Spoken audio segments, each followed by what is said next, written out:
Good evening, everybody, and welcome to RFL. As you can guess, we're talking about the storm tonight. I'm Richard French, and this evening we're going to keep you updated throughout not just this hour, but the balance of our programming all through the evening and in tomorrow about the winter blizzard situation that is really crushing our region here. Tonight, we will begin with meteorologist Jamie Booth for the latest on this storm, Jamie, and we're hearing some very big numbers, and we're just getting into the teeth of it, right? Yeah, that's right, and we've got some snow out there now. We've seen some moderate, a little burst of some heavy snow across the island today, but this is just the start of the storm. We're getting this storm intensifying off to our south and east. It's going to continue to rapidly intensify, and as it does so, we've got this satellite and radar show you. There was even a little bit of an eye. You can kind of see it there as it's to the east of North Carolina. That's the storm getting its act together and continuing to strengthen, and it's really going to bomb out as it gets closer to our area, passing to the south and east of the region, just to the south and east of Long Island.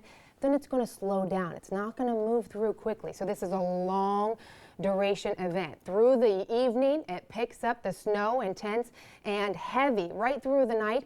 And when we talk about heavy snow, with this storm, 2 to 4 inch snowfall rates per an hour. So in 1 hour, you already got 4 inches down, and we're going to be dealing with that for a long duration, hours on end. So overall, we could see 2 feet across the island into northeastern sections of New Jersey, as well as into the Hudson Valley and into Connecticut. You head a little more westward, up to 1 foot. In comparison, that seems, oh, that's the lesser amount, but up to 1 foot still. And then you head a little more southward along the shore, still seeing that 1 foot. But you see that little plus sign, 1 to 2 feet? Some areas could get locally higher amounts from this storm. So you get that intense snowfall rate, and it's a light, fluffy snow. We're dealing with a lot of snow.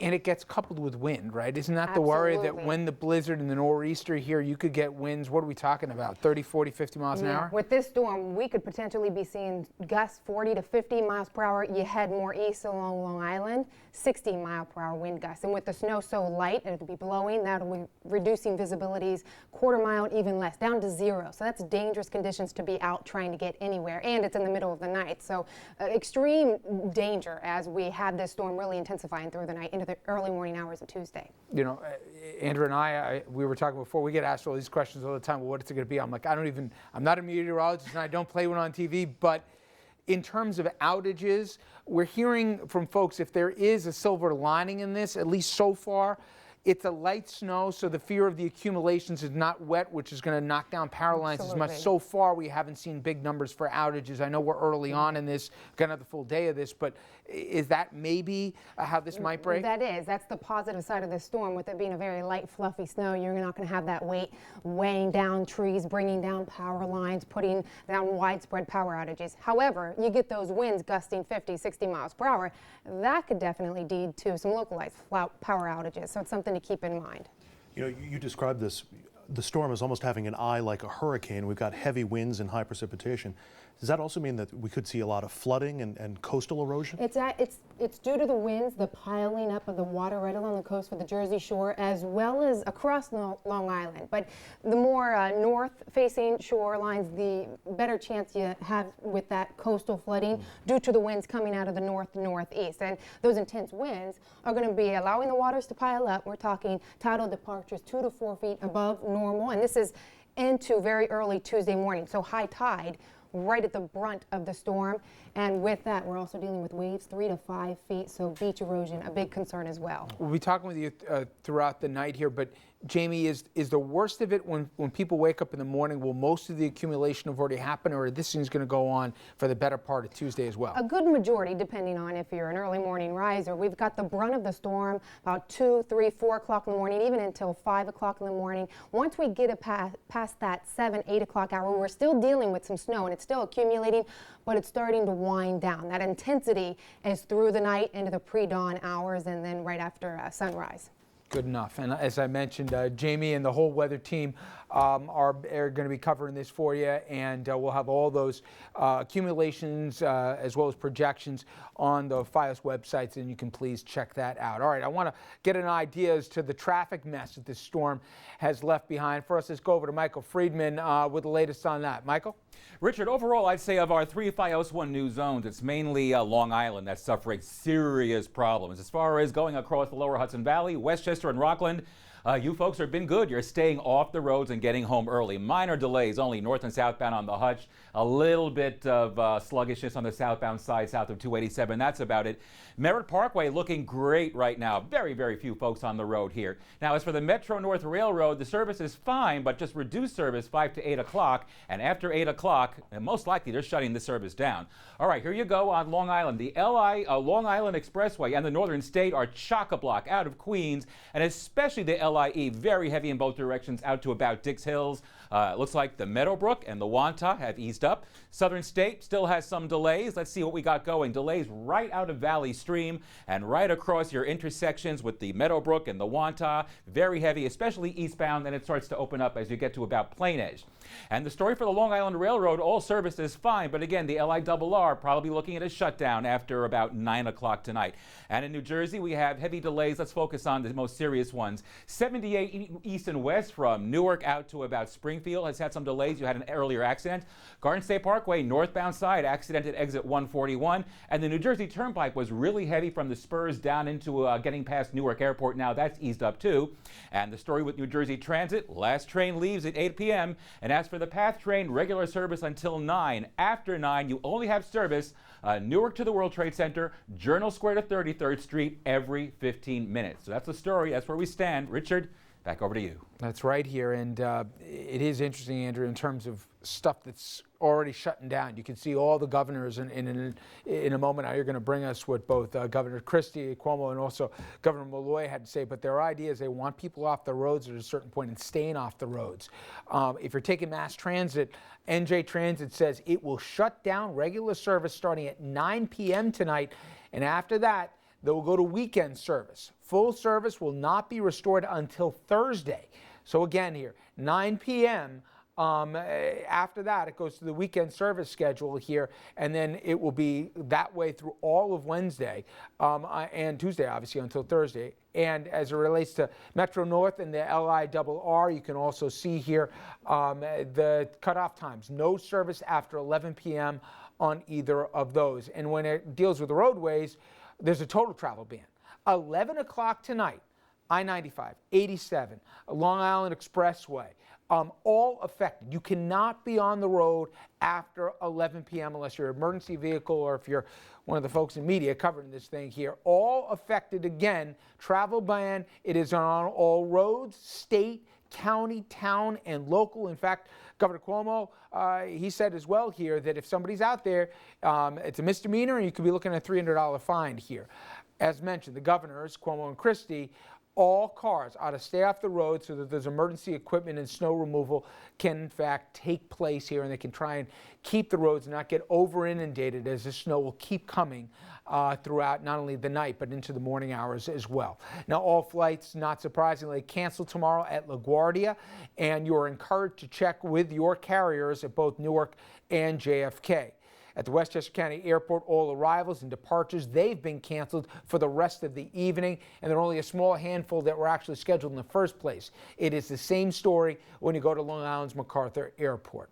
Now, please be sure to stay with us here on RNN FiOS 1 News here for continuing coverage when it relates to your traffic and your weather. And of course, we'll have more updates throughout this hour and throughout this evening. We got crews across the region out in full force tonight as the snow continues to slam into the eastern seaboard. And Andrew, he's been taking a look at how the governors across our region have been dealing with this, and they all seem to be on the same page, that this is nothing to take lightly. Well, and you talked about the roadway bans and the shutdown of the subway and the LIRR and the Metro North all at 11 o'clock tonight.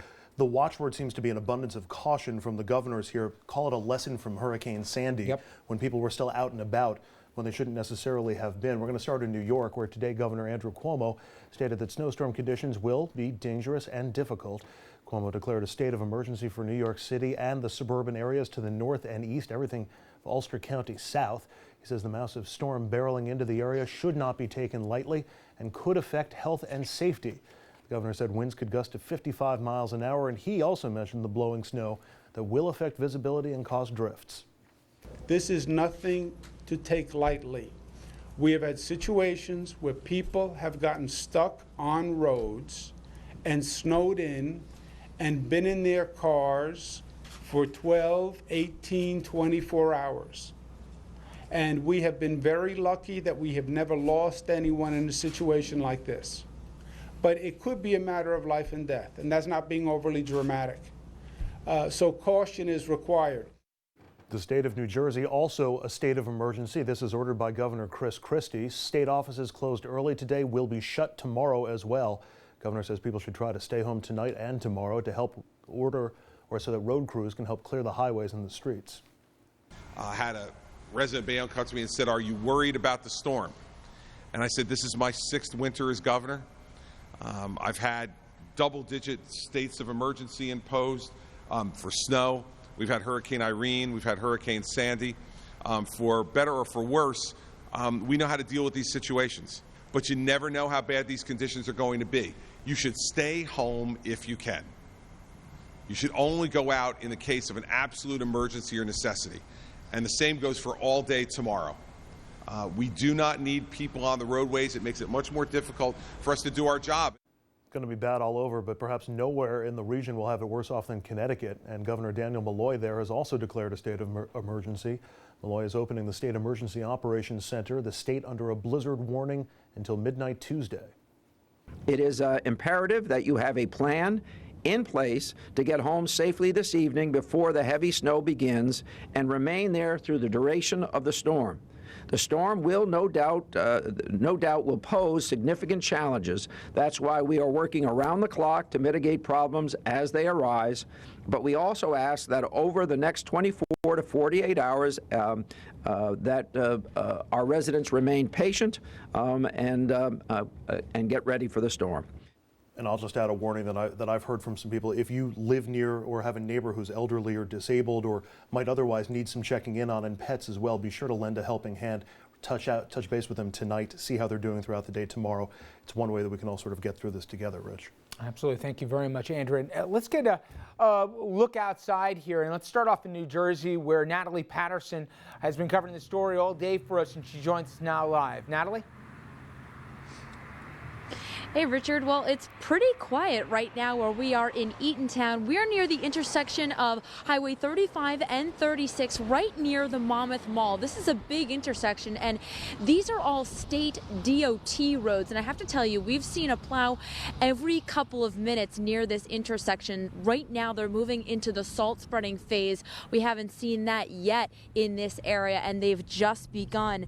We started off our day in Newark, and the roads were really dicey up there. Here's a look at where we started there, right near Newark Airport. It was snowing pretty good just a couple hours ago. In Newark, Elizabeth, Linden, the turnpike was slushy and slippery. Then we hit a pocket of road that we were getting on the Garden State Parkway where we couldn't see more than 5 cars ahead of us. The snow was blowing just so hard. The further south we got, the roads began to just get wet, not much slush. However, travel isn't banned in New Jersey right now. However, Governor Chris Christie says that option is not off the table. The New Jersey Turnpike Authority told us it had sent out more than 1,500 people, that's employees and contractors, to clear the snow from the Parkway and the Turnpike. Also just put a call into Monmouth County. They told us they have 175 pieces of ice and snow control crews and equipment out already. 175, that's just Monmouth County alone. County stuff, we have state DOT workers who are also working on the highways. Then of course you have the municipalities all out in full force. Again, don't be fooled by these roads. It is extremely windy and it's just beginning. These roads will get a lot more treacherous as the night goes on. We're live in Eatontown. Natalie Patterson, FiOS 1 News. Thank you very much, Natalie. And now let's head over to Long Island, where Kevin Vesey has the latest for us. Kevin? Well, Richard, the snow seems to be coming down harder and faster every hour. And I want you to look behind me because really that's not the only thing that's been getting worse. That's Sunrise Highway at North Center Avenue here in the heart of Rockville Center. And every time I look at it, it seems like I'm seeing more and more snow and less blacktop. The good thing is that I'm also seeing fewer cars. So a lot of people, it seems, are making their way home. A lot less cars out on the road. Those that are out here are taking it really slow. slowly as they try to make it home. But we did speak with a woman who was actually taking the train earlier today, and she's hightailing it out of here, really just getting away from the storm altogether. Fingers crossed, we're headed to Florida via Amtrak. Her bags are packed and she's ready to go. Paula Brillin is anxious to get out of the blizzard and into a bathing suit as she makes her way to the Sunshine State. That is, as long as she can get there. I think we should have left yesterday. That would have been the really right time. Meanwhile, drivers stopped to clean off their cars as they tried to make it home. Sunrise Highway was a mess all afternoon, and many say they had to take it slow to avoid getting into an accident. The roads aren't too good right now. It's already very slippery, and just gotta try to get home. Don't go on the road. Stay off the roads and wait it out. And while plows worked to clear the roads, Long Island Railroad employees were busy digging out train platforms so people like James Eubanks could get to work. I'm planning on spending the night in the city, so I'm gonna go work and then just stay the night there and just wait the storm out. And once the trains start running again, then I'll come home. And back here live on Sunrise Highway, you can see that the few cars that are out here are really just taking it slow, and that's definitely the smart thing to do. Another smart thing, that guy James that you just heard from, he's working until 11 o'clock tonight in the city, and he's decided to stay in a hotel room because obviously these roads out here, they're bad and they're only getting worse. We're live in Rockville Center. Kevin Vesey, FiOS 1 News. Richard. Thank you very much, Kevin. And we want you at home to be part of our coverage here. Head over to Facebook and Twitter and join in on our coverage. And we'd love to get pictures and videos for you. We have in prior storms. They've really been a terrific addition. You see right there the address where you can be a part of this. And again, just send them over to us on Facebook and Twitter, and we will share them on the air. All right, coming up next, everyone, we're going to hear from some local officials throughout our region, including in Rockland and Westchester and Bergen counties, on steps they're taking to keep folks safe here. We'll also hear about conditions on the ground there as well. Stay with us, everyone. We'll be right back.